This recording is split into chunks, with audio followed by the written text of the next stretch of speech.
Convido você para que juntos possamos falar com o nosso Deus através da oração. Querido Pai Celestial, somos gratos a Ti por mais uma vez despertarmos. E esta manhã nós despertamos e nos unimos a um lindo movimento de oração que ganha, Senhor, igrejas, famílias, o Teu povo em toda a América do Sul. Nós queremos clamar, ó Pai, nesta hora, que o Teu Espírito seja derramado sobre nós. Que possamos sentir a influência poderosa do Teu Espírito falando ao nosso coração. E agora que nós iremos abrir a Tua palavra, toca-nos com o Teu poder, restaura-nos e ensina-nos, Senhor, a amar-Te intensamente. Essa é a nossa sincera oração, em nome de Jesus. Amém. Olá, tudo bem com você? Bom dia! Você que está conectado conosco pela internet, um bom dia para você. É bom recebê-lo para o nosso culto desta manhã, da semana Eleve a Sua Vida. Nós estamos começando, como citei na oração, um lindo movimento de oração, 10 dias de oração em toda a América do Sul. E a minha igreja, que fica lá na Faculdade Adventista da Bahia, esteve reunida esta manhã para participar também desse movimento. Deixa eu ver se eu consigo mostrar aqui a foto aqui. Opa! Olha aí, está a minha igreja. Hoje pela manhã nós tínhamos ali cerca de 1.700 pessoas participando do culto nesta madrugada, iniciando essa jornada de 10 dias na presença de Deus. Nossa igreja ali na Faculdade Adventista da Bahia se une a cada ano ao movimento dos 10 dias de oração. É o primeiro marco espiritual a cada ano ali na faculdade, o movimento dos 10 dias de oração. E é bom ver o nosso povo ali despertando logo de madrugadinha para buscar o Senhor, buscar poder para os grandes desafios que nós temos neste ano. Esta manhã eu espero sinceramente que quando nós lemos o texto bíblico de Jeremias capítulo 29, você já pode ir localizando este capítulo poderoso da Bíblia, que o tema desta manhã te encoraje a amar a Deus até que nada mais importe. Sabe, nós estamos vivendo em um tempo onde é muito fácil nós nos distrairmos com outras coisas e tirarmos o nosso coração, o nosso foco daquilo que é verdadeiramente importante. Nós conhecemos o que diz o texto bíblico. Jesus afirma: buscar em primeiro lugar o reino de Deus e a sua justiça, e todas as outras coisas vos serão acrescentadas.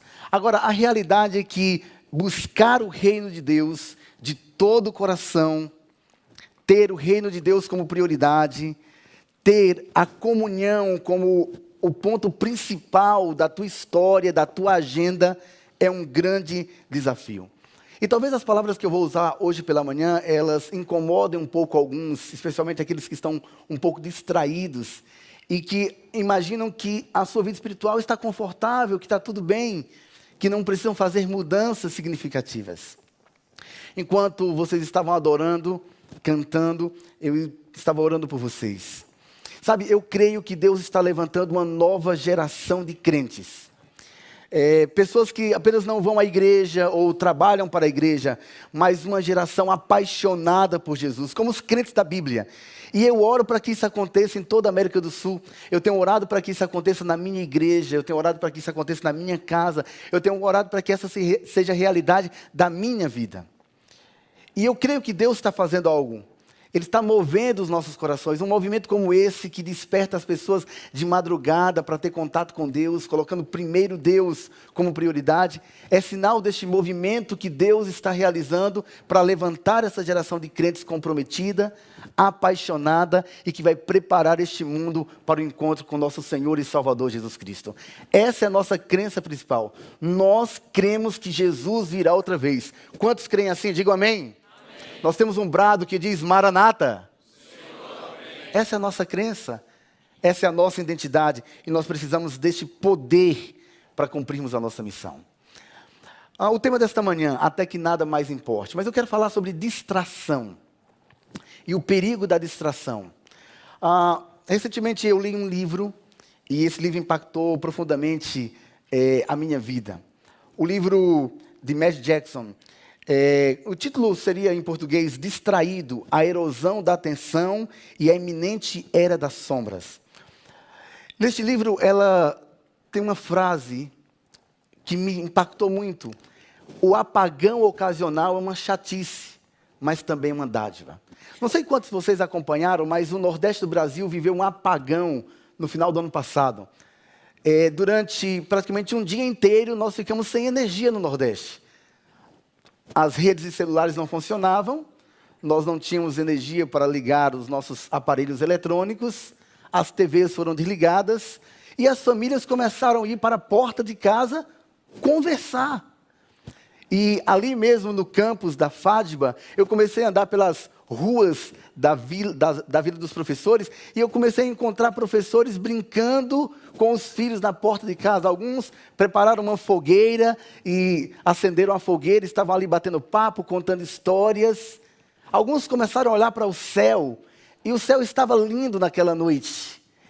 As pessoas elas tiveram que mudar totalmente a lógica da sua vida comum para olhar para o céu. E só foi possível olhar para o céu naquela noite porque houve um apagão.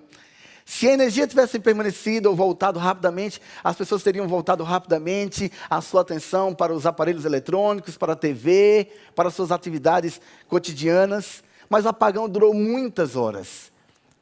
E é preciso fazer uma reflexão. E como diz o livro de Matt Jackson, o apagão, ele pode ser incômodo, mas pode ser uma grande dádiva, um grande presente. Nós precisamos nos desconectar para nós nos conectarmos com o eterno. Nós precisamos parar um pouco, porque há coisas que nós só conseguimos enxergar quando nós paramos. Nesse mundo movido pelo tempo, os autores chamam de dromocracia, onde o tempo é dominante, nós precisamos usar o tempo, de maneira que o tempo favoreça o nosso crescimento espiritual. A nossa batalha diária talvez seja mudar a nossa agenda para colocar Deus como prioridade. Algumas questões urgentes precisam ser respondidas. E essas questões têm a ver com esta chama, com esta paixão por Deus, que eu e você precisamos ter. Essas questões, eu resumi elas em 5 questões urgentes. A primeira delas é: você tem fome de Deus? Você anseia passar um tempo sozinho com Ele em oração? Ele é a pessoa mais importante em sua vida?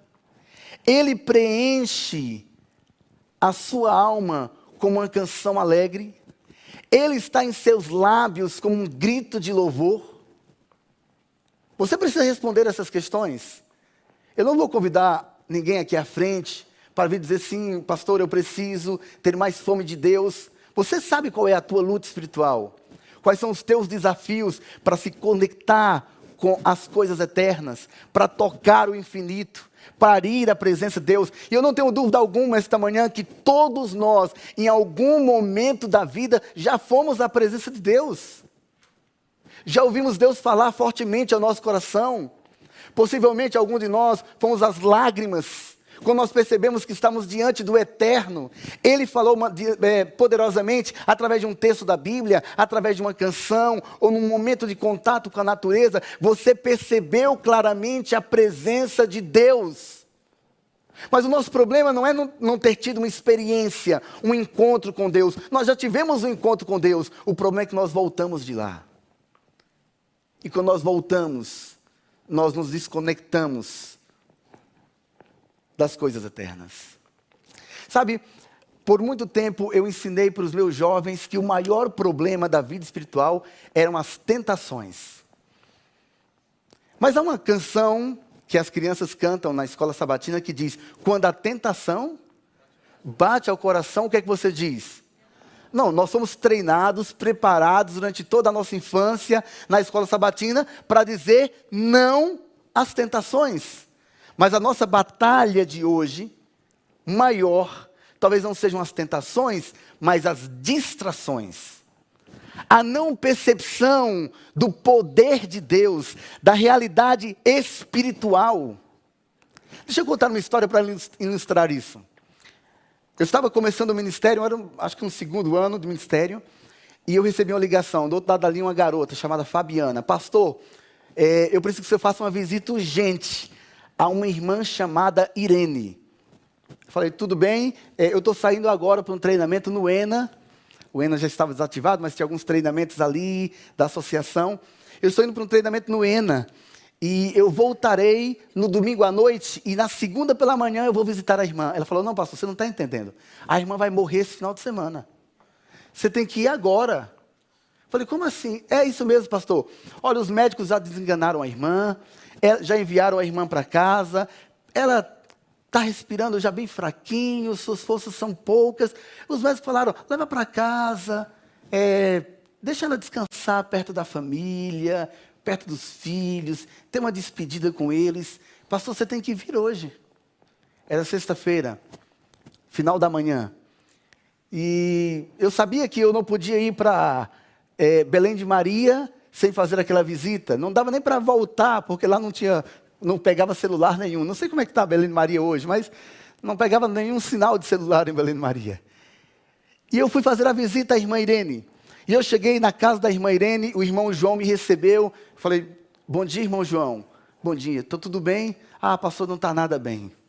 A Irene está lá, pastor, deitadinha numa cama, não fala, não ouve mais nada, não se mexe, respira com muita dificuldade. Os médicos mandaram a gente trazer para casa e esperar a hora. Aí eu olhei para o irmão João e falei, irmão João, o senhor crê no milagre? Ele falou, pastor, eu creio, mas não precisa não, pastor. Eu imagino que o irmão João já tinha planos para depois da morte da irmã Irene, né? Não precisa não, pastor. Eu falei, mas irmão João, o senhor crê no milagre? Sim, pastor, eu creio, mas olha, pastor, essa mulher é uma guerreira, uma mulher de Deus, comprometida, criou os filhos, ajudou na criação dos netos, uma mulher espiritual, comprometida com a igreja. Eu creio, pastor, que quando Jesus voltar, ela será levantada do pó da terra e nós estaremos para sempre juntos nas mansões celestiais. Eu ousei dizer um amém, mas segurei. Aí eu entrei no quarto da irmã Irene. Uma família muito cuidadosa, tudo limpinho, cheirando bem, as filhas e os filhos todos ali, esperando o momento, conversavam sobre o valor da mãe, quanto a dedicação dela, o compromisso espiritual, a inspiração que foi para a vida. Eu entrei no quarto da irmã Irene, olhei para aquela situação e falei, Senhor Jesus, o que é que eu faço agora? Eu creio que o teu poder pode se manifestar agora e curar a irmã Irene. Aí eu me ajoelhei para orar. Aí comecei a orar, falei para Deus sobre o desejo que eu tinha de conhecer este poder transformador de Deus, o Deus dos milagres, o Deus da Bíblia. Eu queria ter essa percepção. E eu terminei aquela oração e olhei para a irmã Irene e a irmã Irene continuava do mesmo jeitinho. Aí Deus colocou no meu coração, se ajoelha novamente, ora, clama de maneira apaixonada, e depois faz a unção da irmã Irene. Aí eu me ajoelhei, orei, clamei, e na minha mente eu pedi para Deus um milagre. Falei, Deus, que quando eu terminar essa oração, a irmã Irene esteja de olhos abertos. Eu quero fazer a unção da irmã Irene, ela precisa estar consciente para este momento. Que ela esteja com os olhos abertos, que ela consiga me ouvir. Mas no coração, na minha incredulidade, eu já planejei o velório da irmã Irene.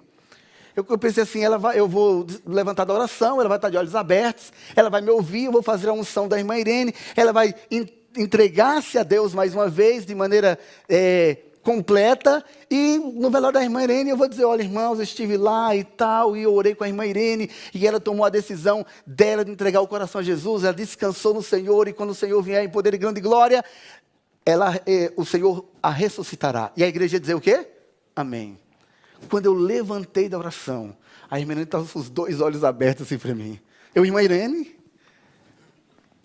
Irmã Irene, eu sou pastor da igreja, estou aqui para orar pela senhora, vim fazer a sua unção. A senhora gostaria que eu ungisse a senhora? E ela balançou a cabeça dizendo que sim. Eu fiz a unção da irmã Irene. Orei com ela. Abracei os filhos. Abracei o irmão João e fui para o ENA. E passei ali no ENA 3 dias. Voltei, segunda-feira pela manhã, ninguém me ligou. Falei, gente, será que aconteceu alguma coisa com a irmã Irene? Não me comunicaram. Ninguém ligou na segunda, ninguém ligou na terça, ninguém ligou na quarta, ninguém ligou na quinta. Na quinta-feira eu falei, rapaz, essa irmã Irene é forte mesmo, viu? Está resistindo firme. E aí, passou sexta-feira, eu esqueci da irmã Irene, sábado pela manhã, eu me recordo bem, estava na igreja central, preguei sobre o livro de Amós, fiz um apelo forte para a igreja, terminou o apelo, as pessoas estavam me cumprimentando na porta, e aí eu já estava preparado para sair, quando de repente eu vi uma senhorazinha vindo lá do início da igreja, passinhos lentos, foi se aproximando, estendeu a mão e disse: "Feliz sábado, pastor." Eu falei: "A senhora não morreu não, irmã Irene?" Ela disse: "Não, pastor, eu estou aqui para glorificar o nome do Senhor." Eu testemunhei o poder de Deus naquela manhã.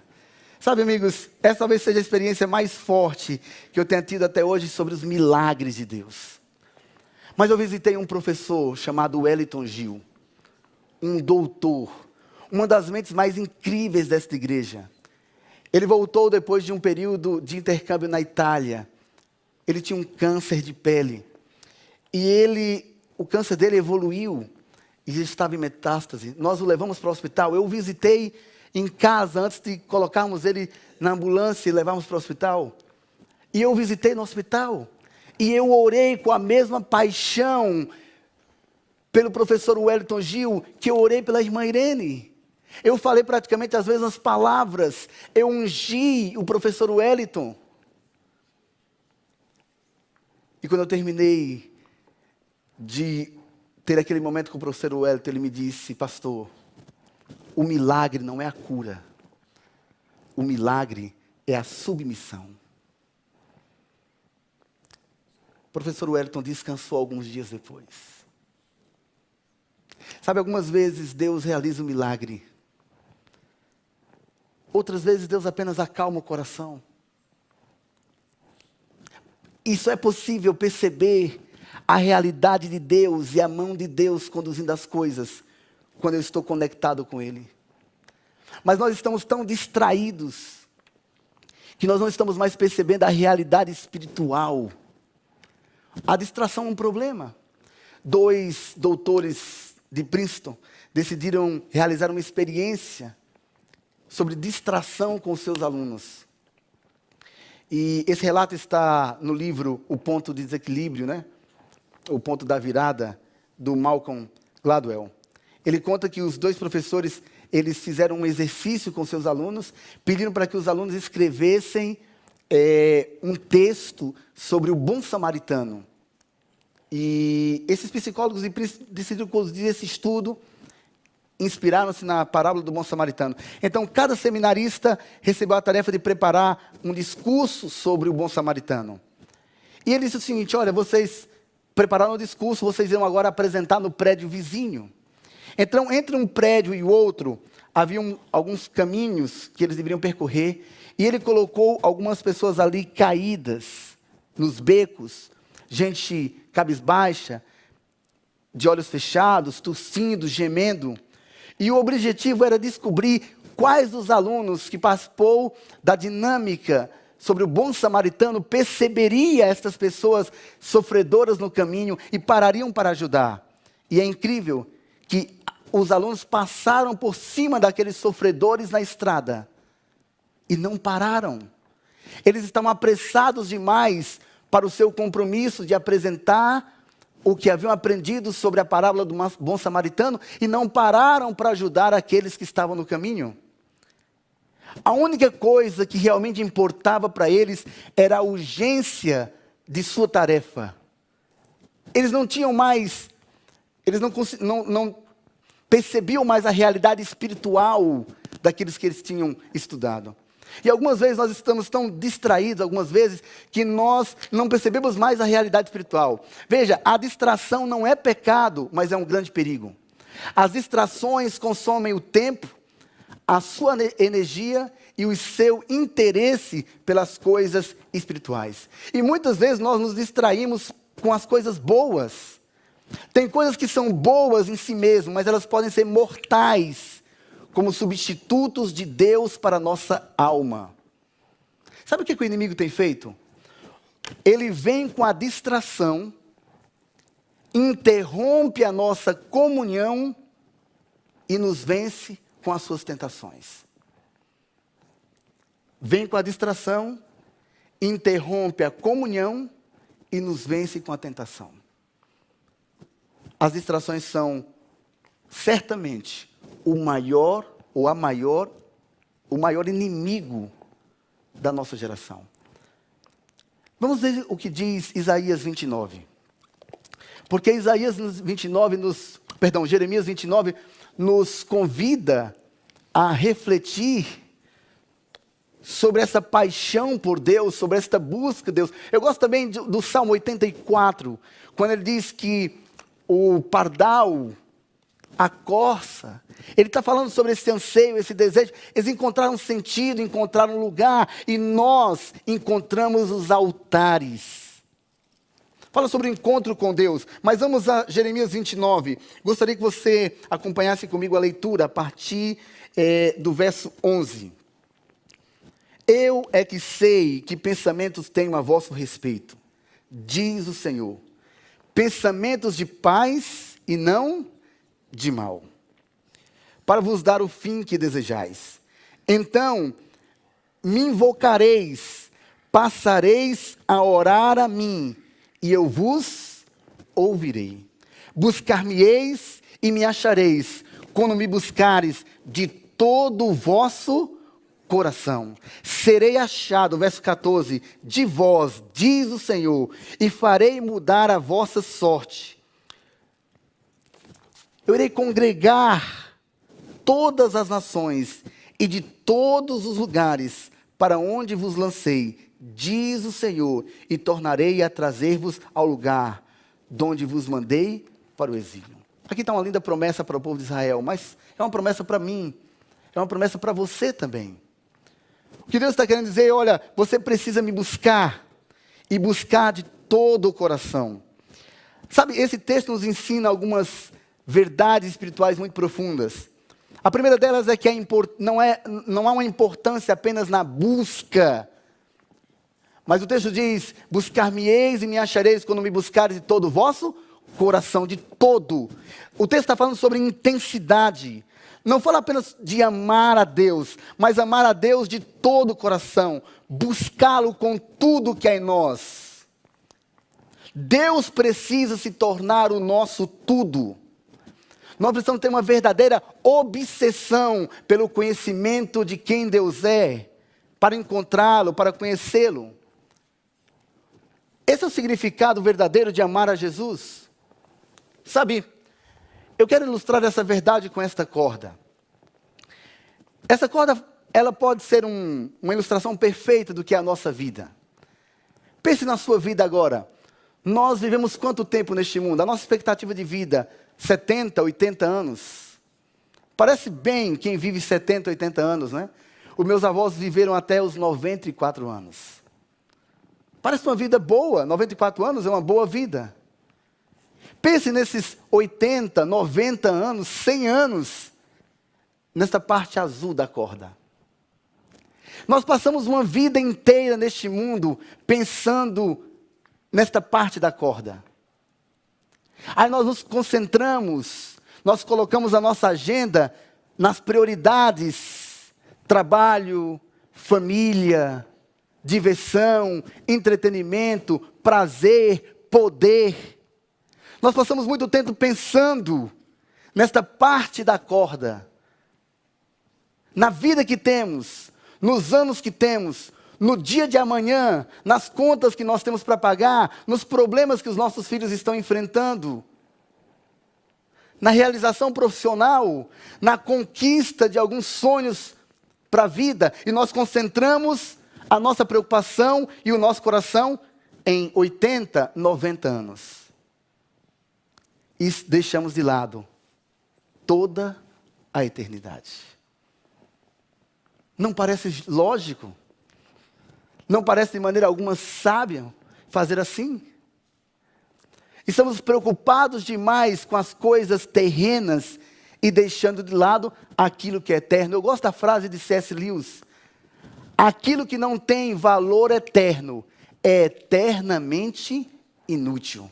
Olha o que diz Ellen G. White. Eu gosto da maneira como Ellen G. White trabalha esse tema também. Ellen G. White, ela tem uma citação que ela fala sobre o diálogo que aqueles que estavam chegando ao final da jornada, do caminho, eles tiveram. E ela diz: os que viajavam pelo caminho estreito conversavam a respeito da alegria e felicidade que terão no fim da viagem.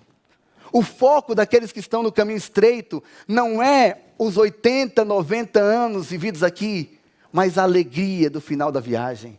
É o início da eternidade. É aquilo que Deus tem preparado. E eu pergunto para você, vale a pena trocar tudo que Deus tem preparado para nós, toda a eternidade, por 80, 90 anos aqui? Nos concentrarmos nesta vida e deixarmos todo o resto? O que significa verdadeiramente amar a Deus? O que significa verdadeiramente entregarmos e vivenciarmos aquilo que é o plano de Deus para nós? Sabe, nós estamos numa geração que é muito indiferente aos planos de Deus. E mesmo nós que trabalhamos para a igreja, você que tem talvez 10, 15, 20 anos como um adventista do sétimo dia, você pode incorrer em alguns problemas espirituais que nos afastam da realidade eterna, desta comunhão profunda, apaixonada por Deus. Eu enumerei aqui 7 passos, ladeira abaixo, escada abaixo, da indiferença espiritual, e que vai tornando as pessoas espiritualmente mortas. Primeiro, elas deixam de ler a Bíblia. O primeiro sinal que alguém está morrendo espiritualmente é que essa pessoa deixa de ler a Bíblia. Ela deixa de ter contato com a palavra. Ou, no caso dos pregadores, eles abrem a Bíblia apenas para preparar sermões, mas não é mais parte da sua vida devocional, da sua busca de conhecer a Deus. Primeiro, o indivíduo deixa de ler a Bíblia, depois ele deixa de orar. E a oração é esse termômetro. Depois ele deixa de se movimentar, ele não se envolve mais com a missão, ele não sai mais para fazer o trabalho missionário. E esse é o passo seguinte a quem deixa de ler a Bíblia e de orar, ele perde paixão pela missão. Quarto, ele começa a endurecer o coração. Ele não ouve mais a disciplina da igreja, ele não está mais interessado nas orientações da igreja. Ele endurece o coração. Mas ele continua descendo ladeira abaixo. Ele perde a visão espiritual. Ele começa a focar apenas nas coisas materiais. O dinheiro, por exemplo, nesse estágio de degradação espiritual, já é usado totalmente para os seus interesses próprios. Agora há infidelidade ao dízimo, às ofertas. Uma infidelidade a Deus nos dízimos e nas ofertas. E finalmente vem o desânimo. Não há mais alegria, paixão espiritual, desejo pelas coisas eternas. E finalmente, a decomposição total. A falta dos valores, a negação da existência de Deus, o ceticismo. Esses são pontos de degradação espiritual. Sabe, nós precisamos continuar apaixonados por Deus, nós precisamos continuar lendo a Bíblia, buscando a Deus. A leitura da Bíblia é esse primeiro antídoto quanto à degradação, para vencer a degradação espiritual. E ler a Bíblia não tem nada a ver com um ritual para ganhar a aprovação de Deus, mas tem tudo a ver com a sobrevivência espiritual e com o relacionamento com Deus. A leitura da Bíblia é esse termômetro de que eu estou tentando conhecê-lo mais, entendê-lo melhor, essa busca intensa. Nós precisamos buscar mais. Nós precisamos viver inteiramente para a glória de Deus. Sabe, eu tenho alguns medos na vida, mas o meu maior medo é quando Jesus voltar, ele olhar para mim e dizer assim: Herbert, eu conheci os teus pais, eu conheci os teus amigos, eu conheci a igreja que você pastoreou, eu conheci aqueles que trabalharam com você, mas eu não te conheço. Esse é o maior medo, porque eu sei que Ele me deu tantas chances de conhecê-lo, de me aprofundar no conhecimento de quem Ele é. Eu tenho medo de Deus olhar para mim e dizer assim: eu não te conheço. Sabe, o Salmo 139, versos 23 e 24, esse texto é conhecido. Ele diz: sonda-me, ó Deus, e me conhece. Prova-me e conhece os meus pensamentos. E vê se há em mim caminho mau, e guia-me pelo caminho eterno. Se você perguntasse agora para Deus: Senhor, o Senhor me conhece. Você teria coragem e a ousadia de falar para Deus as mesmas palavras do Salmo 139, Senhor, olha para a minha vida e vê se há algo em mim que te incomoda. Olha para a minha vida e vê se há algo em mim que te entristece. O que você acha que Deus diria sobre o teu coração e sobre a tua vida? Será que é apenas uma personagem? Uma fraude? Um ator? Alguém totalmente superficial? Senhor, olha para o meu coração. O que é que te incomoda, Senhor? O que é que te entristece, Senhor? Olha para o meu coração.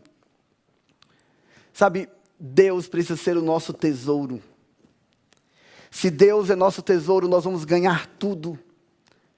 Mas se Ele não é o nosso tesouro, a nossa maior paixão, nós vamos perder tudo.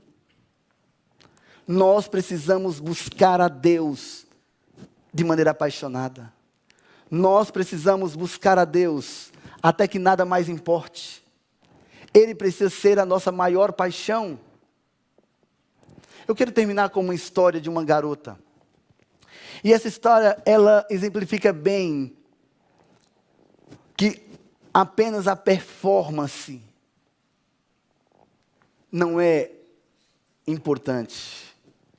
A chama do coração precisa estar acesa. Eu viajei para a África com um grupo de 30 jovens missionários. Nós fomos em um congresso, Congresso Mundial de Jovens, mas dedicamos algum tempo ali para turismo, projetos sociais, projetos comunitários. E se você ver essa foto, você verá que tem um grupo grande ali. Ali pessoas apaixonadas. Ali tem alguns voluntários do projeto Um Ano em Missão. Um dos voluntários, ou uma das voluntárias é a Thaisa, que está acompanhando o pastor Campitelli em um programa no dia de hoje, lá nos Estados Unidos. Ela estava neste grupo. Mas eu quero chamar a atenção para esta garota da ponta. Ali é uma foto dela sozinha. O nome dela é Débora. A Débora me acompanhou neste congresso. A Débora era uma líder de jovens em Salvador, da igreja de Castelo Branco. A Débora era uma garota inteligente, talentosa. Ela fazia muitas coisas na sua igreja, muitos programas, muitos eventos.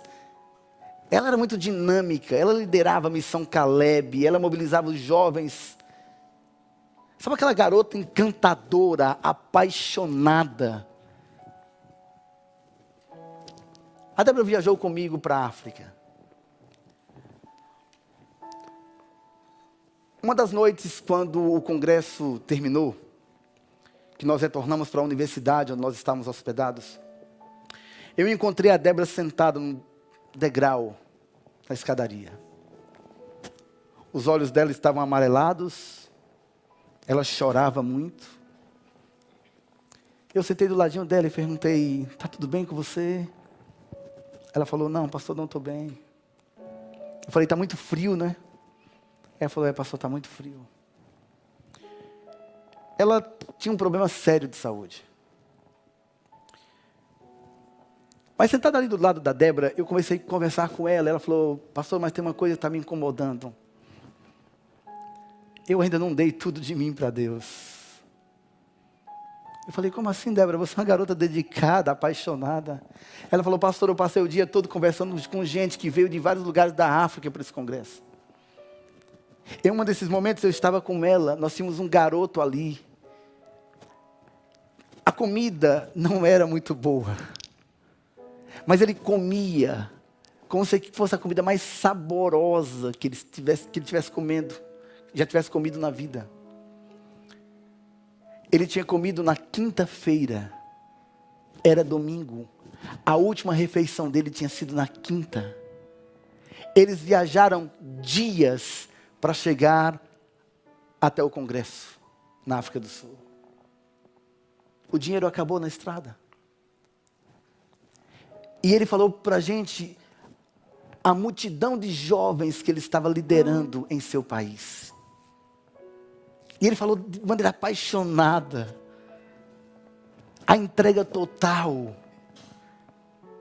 Porque eles queriam muito ver Jesus voltar, porque eles estavam cansados de sofrer. E aquilo me impactou, mas impactou muito mais a Débora. E ela chorava e dizia assim: pastor, eu não entreguei tudo ainda. Eu tenho feito muito pouco. E ela começou a se incomodar espiritualmente. E ela chorava: eu preciso entregar tudo. Eu preciso ser totalmente de Deus. Nós voltamos para Salvador.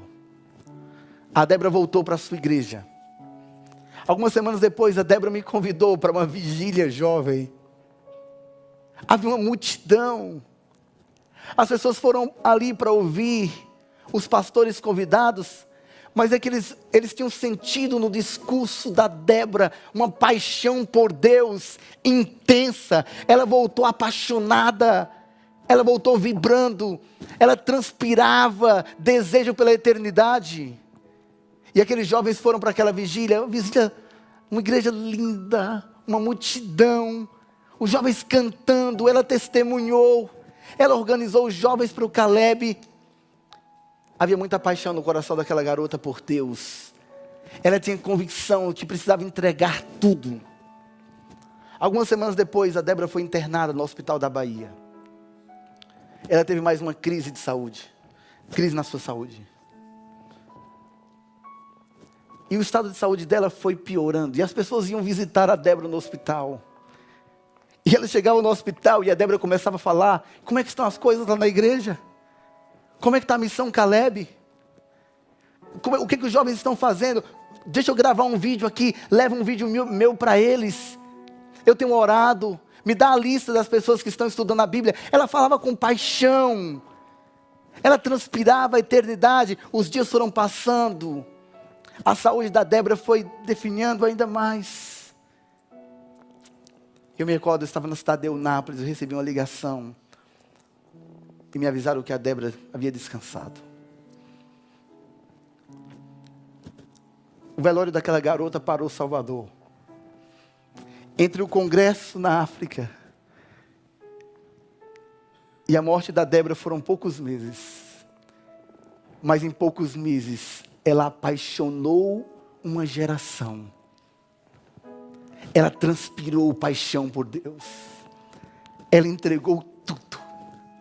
Aquela conversa na escadaria da universidade: pastor, eu preciso entregar tudo, se tornou real. Ela entregou tudo.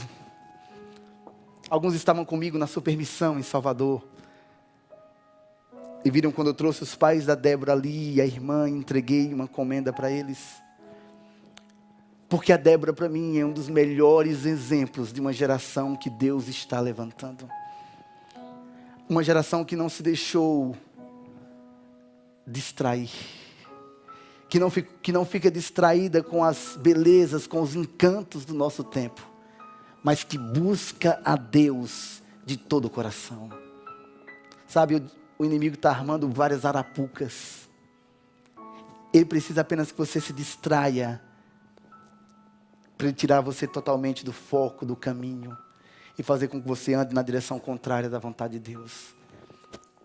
Mas a oposição a este inimigo cruel, a um Deus de poder derramando sobre nós o seu Espírito. E tudo que Ele pede é que a gente entregue tudo. Tudo de mim.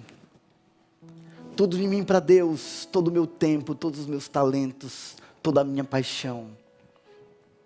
Sabe qual é o meu apelo esta manhã a você? É o mesmo apelo de Jeremias, as palavras de Deus que estão nesse texto: buscar-me-eis e me achareis, quando me buscar de todo o vosso coração. Nós precisamos buscar mais. Buscar a Deus tem que ser a prioridade, não apenas o nosso discurso. Tem que ser nossa maior paixão. Eu imagino que para você, como é para mim, é uma grande luta.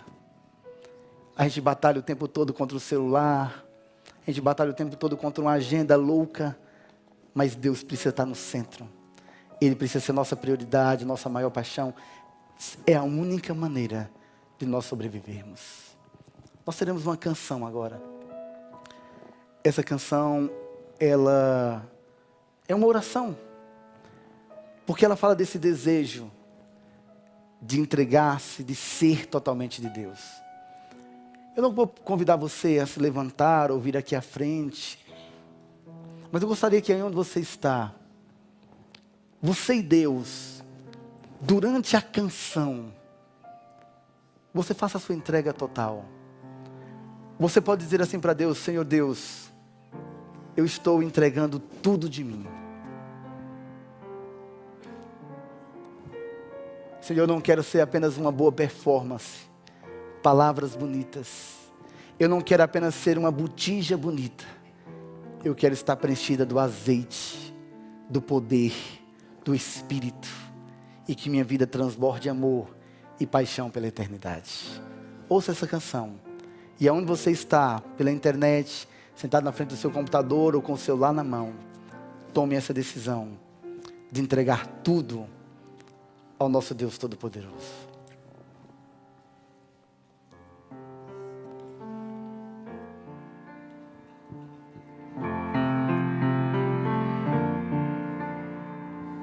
Preciso ser puro, pois há quem crê em mim.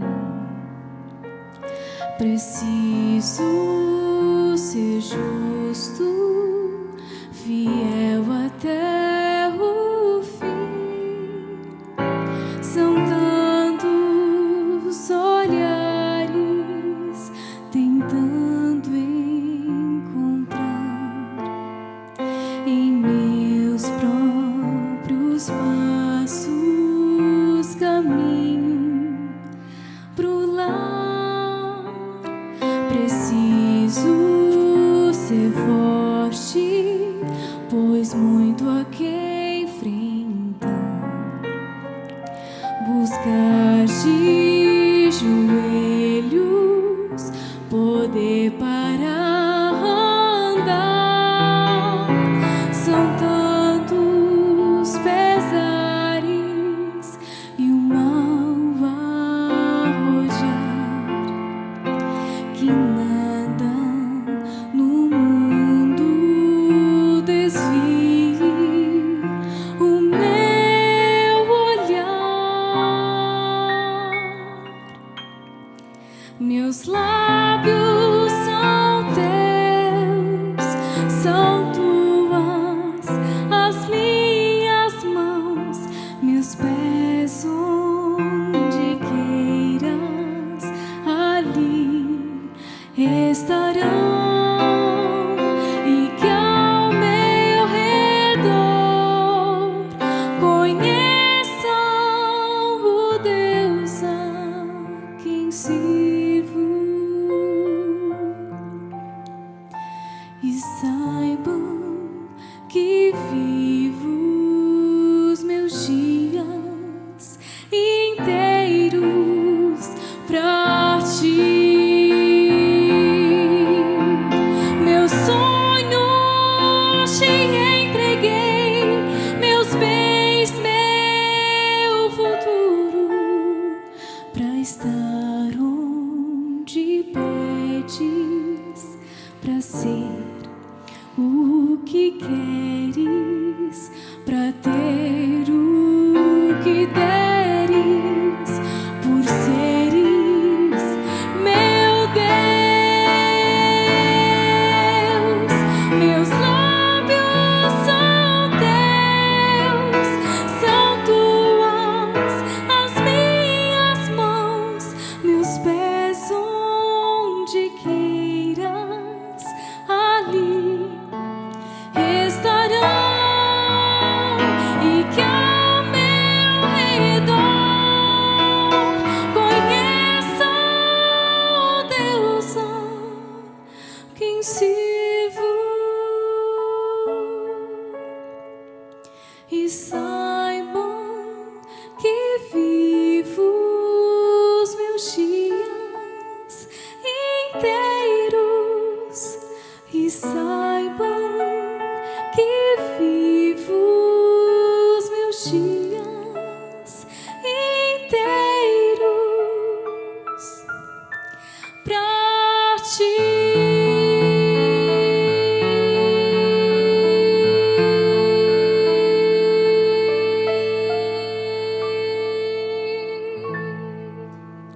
Querido Pai Celestial, nós estamos entregando tudo de nós. E pedimos, Senhor, que o Senhor nos dê discernimento espiritual, para não sermos levados pelas distrações, para não focarmos, Senhor, o nosso interesse, a nossa agenda, as nossas paixões, apenas em 80, 90 anos neste mundo, mas que nós tenhamos paixão intensa pela eternidade. Ensina, Senhor, a te amar verdadeiramente, a te buscar de todo o coração.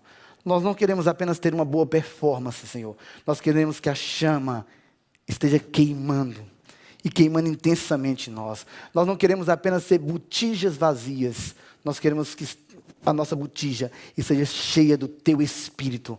Possamos transbordar o Teu Espírito, transbordar amor e tornar, Senhor, a nossa vida uma bênção para todos aqueles que estão ao nosso redor.